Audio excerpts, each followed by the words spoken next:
I was having dinner with a friend last week. Let's call her Maya. She was celebrating, so I asked what the occasion was. I quit, she said, raising her glass. And this was the third job she'd left in 4 years. No backup plan, no next move lined up. She just left. She said the place was draining and she had to prioritize her fulfillment. Yeah.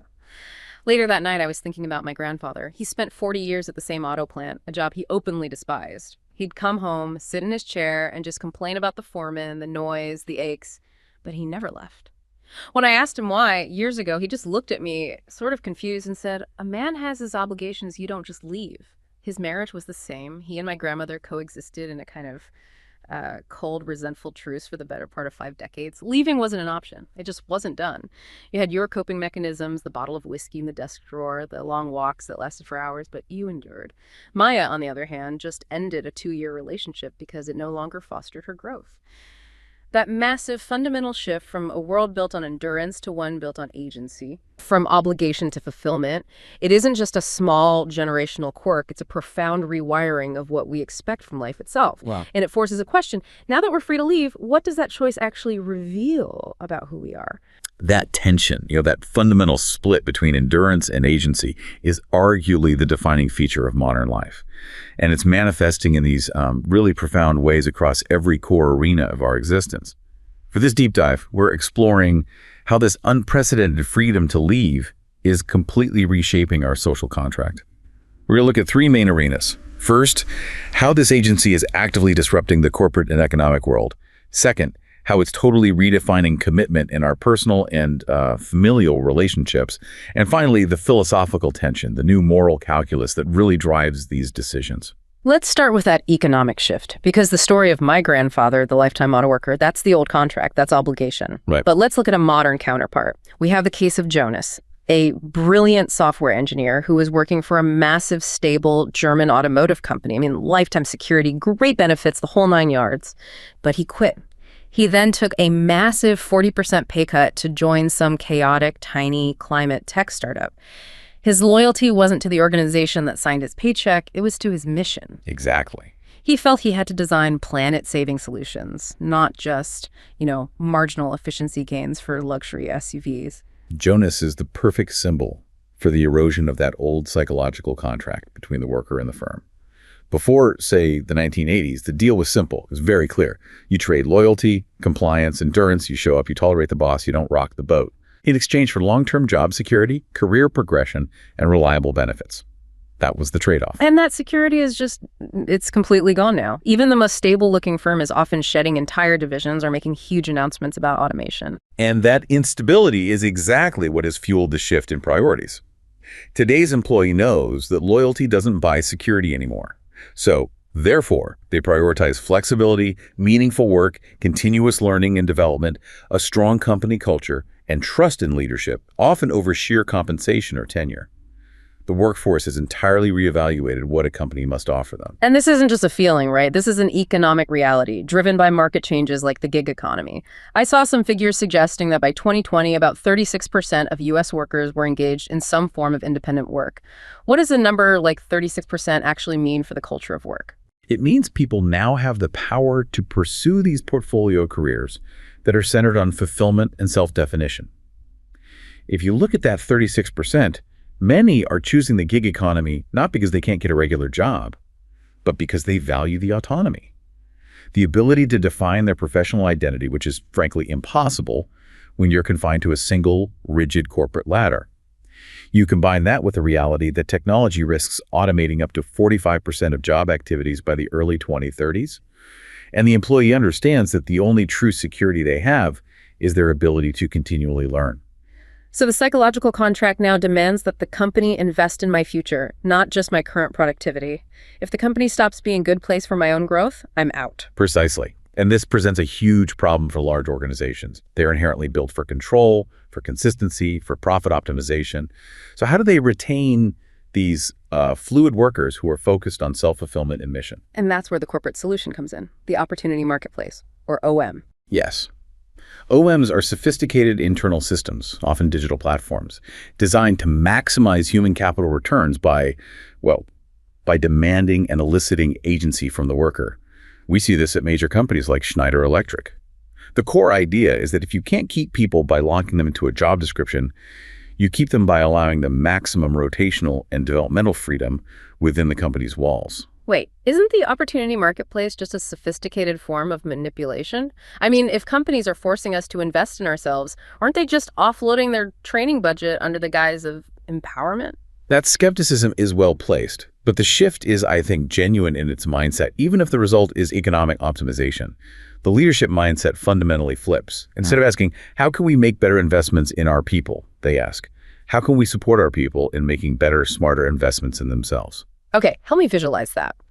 If Jonas, the engineer, hated building luxury SUVs but loved the company's culture, how would he use an OM? He wouldn't have to quit and take that 40% pay cut. He would log into the OM platform, see internal projects, maybe a 6-month stint in the sustainability division working on battery recycling, or a mentorship opportunity with the head of R&D on non-automotive applications.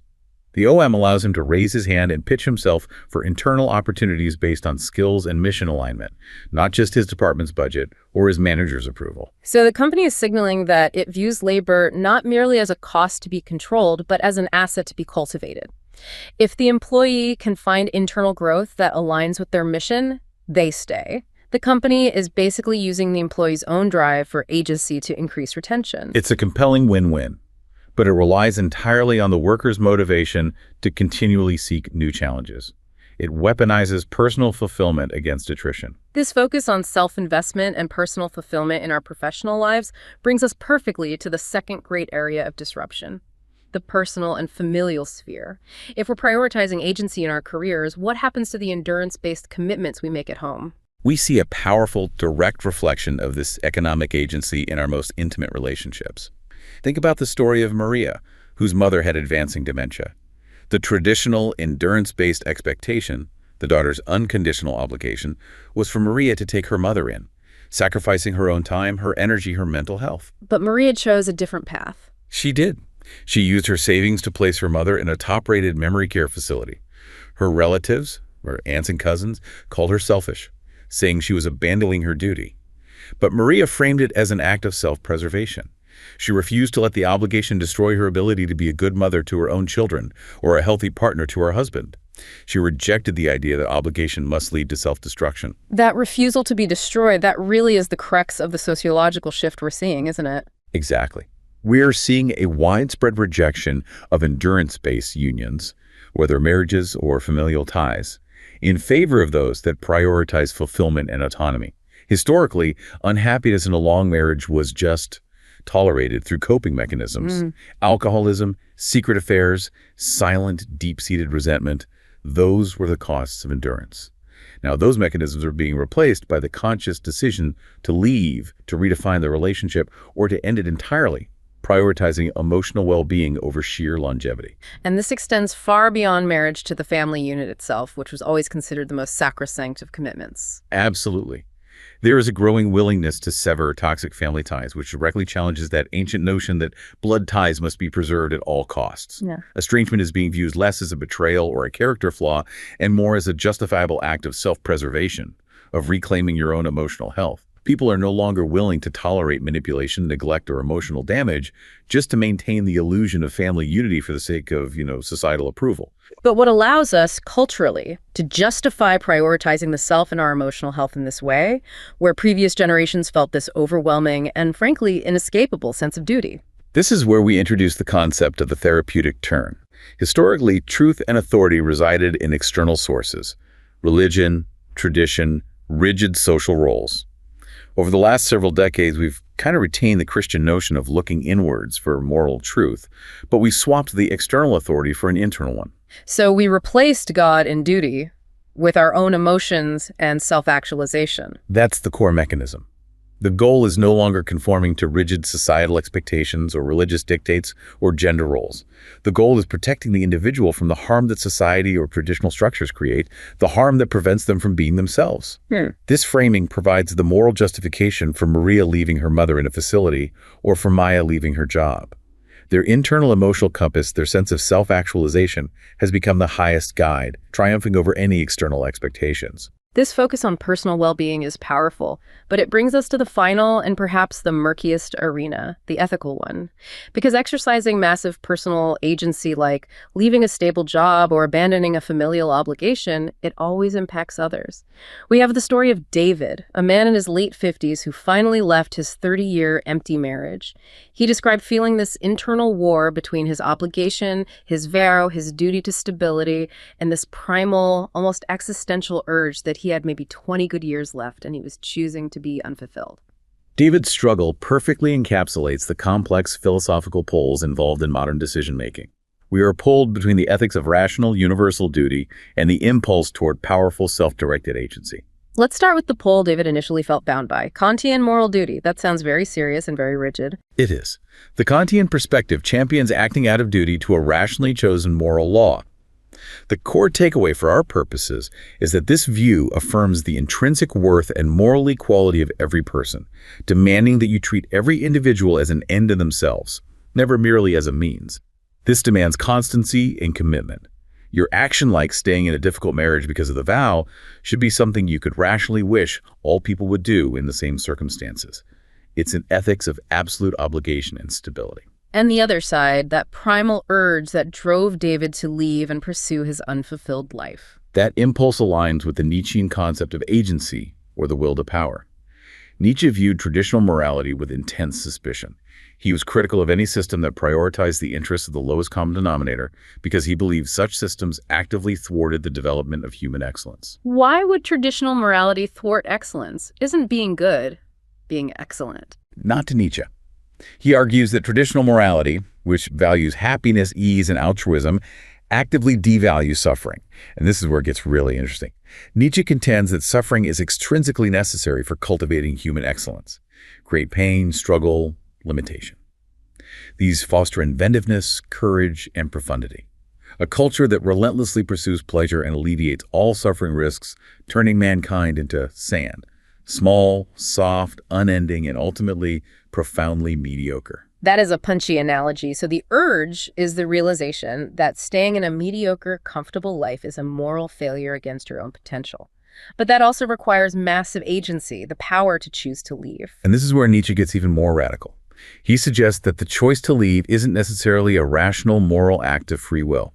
He argued that the conscious will is often a phantom, and that your major actions, like quitting a 30-year marriage, are determined by deeper non-conscious forces about who you fundamentally are, what he called typefacts. So my choice to leave isn't a rational moral act. It's just the most powerful physical inclination of who I fundamentally am finally getting its way. Exactly. The freedom to leave exposes the underlying nature of the person who is now empowered to act in accordance with their deepest inclinations. You can rationalize it with therapy speak about fulfillment, but for Nietzsche, it's just instinct winning over societal pressure. So if Kant says we must choose duty based on universal moral law, and Nietzsche argues we are not truly free choosers, but should embrace the struggle to achieve excellence, where does the average modern individual like David actually reside when he makes his agonizing choice?